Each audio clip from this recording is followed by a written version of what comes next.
everything. And you have lots of experience with children because you mentioned earlier you were also a teacher, a principal of the Madressa, right? Yes, yeah.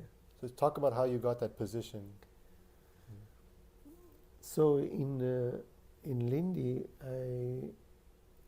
I was very regular in attending the madrasa. There were two madrasas. There was a daytime madrasa where you learnt Quran and Diniyat, and there was the evening. We called it Husseini Society, which was learning namaz, and then after namaz you had a small session. So I was very regular, and I was good in the sense that whenever they took exams, I performed very well, you see. So every time, they see somebody is performing well in all the tests, all the exams, he answers all the questions, so they give him positions. So they gave me position, let's say, as a 12-year-old or so, volunteer. So the other students are just my age, but still I was supervising them in attendance, opening the doors in the evening. You go and open the Imam Bara, so that people would come, boys would come to pray. So I would go and open. They gave me the duty. So that leadership position came by virtue of that training, you see. And then I was in charge of the attendance. So who is coming, who is not, you see. Every day it was my duty to take down all the names of the students who attended, put down in the register, you see. This is when you were young, right? That is young, 12 years old. So, so in the Husseini Society, later on, as we grew older, we became, they made us members of committee, managing committee, you see. I became a treasurer, or something like that. And then so my friend who was in Lindi with me, in Dar es Salaam, he became a principal.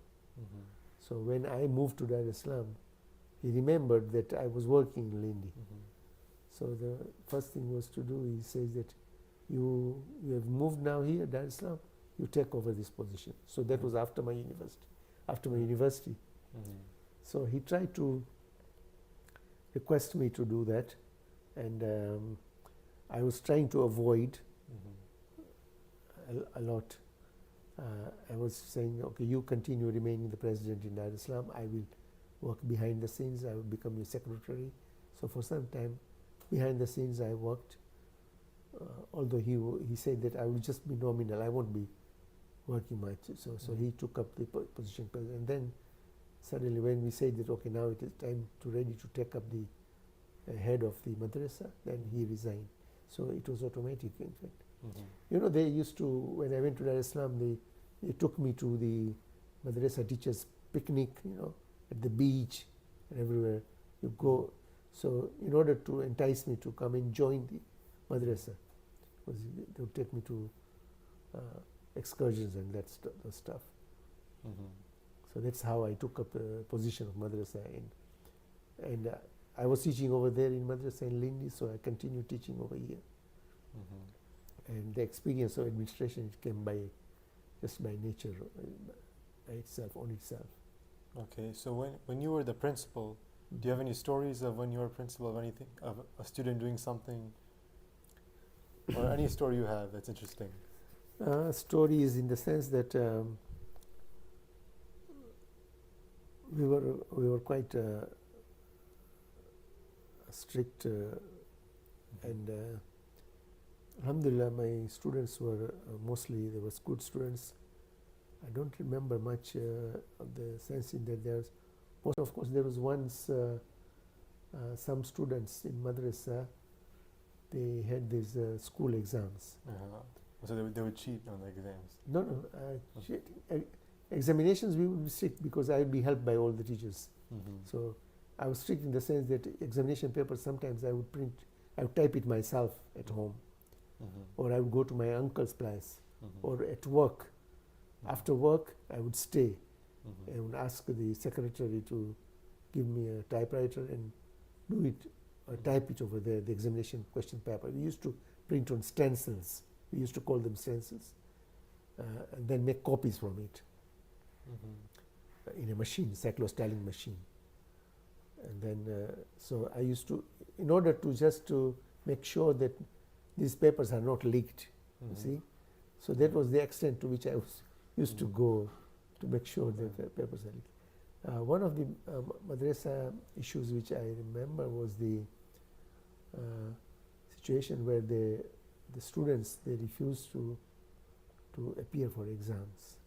They said that we don't want to appear for the exams because we have a school exam. Mhm. So I said that there's no way. Mhm. The school exam which you want to, which you are complaining is not a final school exam. It is called a mock exam. They used to call it mock exam. Mhm. We used to have a mock exam 6 months before the final exam. Mhm. Practice exam. Practice exam, yeah. So that is a mock exam, and the madrasa exam is going to be held 3 weeks after the mock exam. And madrasa has got a madrasa year. At the end of the year, all classes, all 12 classes must have the examination so that we have a graduation. Right. We have the month of Ramadan coming and the graduation. We must graduate the top. So this is the top class which is saying that we don't want. So that graduation, our graduation will be a failure, you see. Mhm. Of course, the other 11 classes, they didn't have any problem. So, but in this class, there were about some of the guys who were mastermind, I would say, Mhm. they said, no way, we are not going to sit for exam. And I was adamant. So according to our rules, you must sit for the exams. Mhm. So they did not sit. So what happened is that on the day of exams, instead of 15 people, I think approximately, only 5 Showed did the up. exams, stood up, come Mhm. up. So those 5, of course, they did their exams and they passed. And the rest of the boys, we had to expel them. Okay. It was expel in a symbolic form because they had completed the madrasa. They'd done everything. They were not just going to get the graduation certificate because they don't want to do the exam. So that created a lot of hue and cry, and the parents, some of the parents, they became angry. Mhm. They made phone calls threatening. You? You see, yeah. One parent at least made a phone call. One wrote a letter saying that I would not, these certificates would not, they would not ask us in the grave, you see. Mhm. We don't need those certificates. Mhm.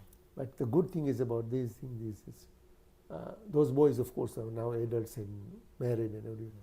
But within 2 or 3 or 4 months, you see, everything was quiet, and most of the boys there became friendly. They were teenagers, you see. Mhm. So they were friends. We were back to friends. Mhm. Maybe one or two, they had that grudge. They kept on that grudge throughout, you see. So and then they created problems for me when I was in school, and I joined the school. Mhm. So it created problem for me Uh-huh. to, as if sort of a vengeance, you see, Right. for expelling them 20 years ago. Mhm. You see, And they're still this is bitter. yeah. They were still bitter. He's still bitter. One of them was still bitter at why he expelled me 20 years. So they created a lot of problems for me in the school when I was leading. Mhm. So this is one of the, but almost 15 years, Mhm. 15 years up to now, the students are fine with me, Mhm. and I have very good relationship. Whenever I go to Dar es Salaam, Mhm. I mean, some of them I don't even remember, but they remember me. Alhamdulillah.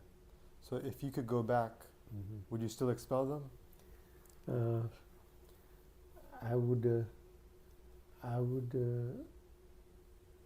because I was following the rules, you see. Mhm. So I would,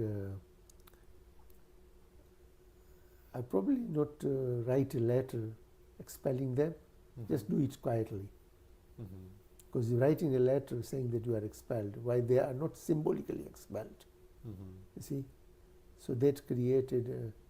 I mean, that bitterness is not good in one sense. Mhm. But the bitterness of one person out of many, after 15, that is not, that was not good anyway. Yes, I agree. So what year is this around? 1985. 1985. So let's fast forward a little bit to